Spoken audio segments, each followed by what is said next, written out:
নির্বাচনের মধ্য দিয়ে জনগণের কাছে ক্ষমতা হস্তান্তরের জন্য অন্তর্বর্তী সরকারকে এবার সময় দেওয়ার ইঙ্গিত দিয়েছেন বিএনপি মহাসচিব মির্জা ফখরুল ইসলাম আলমগীর।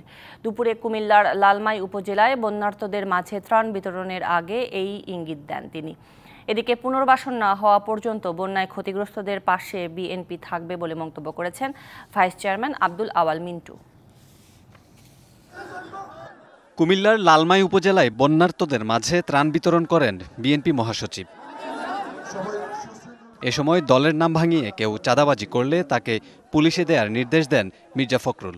আমাদের মধ্যে আবার বিভেদ সৃষ্টি করার চেষ্টা করছে, আমাদের কিছু কিছু লোকের নামে বিভিন্ন রকম কথা বলে পত্র পত্রিকায় বিএনপির ভাবমূর্তি নষ্ট করার চেষ্টা করছে। এইখান থেকে সবাই বিরত থাকবেন।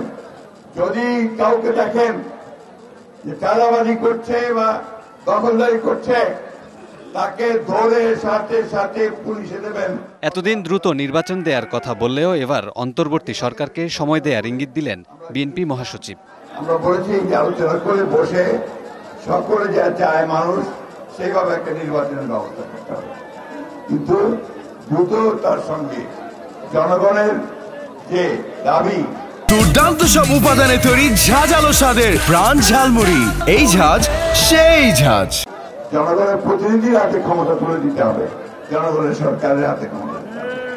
এদিকে ফেনীতে বন্যার্তদের মাঝে উপহার সামগ্রী বিতরণ করে বিএনপির ভাইস চেয়ারম্যান আব্দুল আওয়াল মিন্টু বলেন, ক্ষতি কাটিয়ে না ওঠা পর্যন্ত বন্যার্তদের পাশে থাকবে তার দল। যতক্ষণ না পর্যন্ত আপনাদের দুর্ভোগ না কমে, ততক্ষণ পর্যন্ত কোনো না কোনোভাবে দলের প্রতিটি কর্মী, অঙ্গ সংগঠনের প্রতিটি নেতা এবং কর্মী আপনাদের পাশে থাকবেন এবং আপনারাও প্রয়োজন বোধে তার সাথে যোগাযোগ করবেন।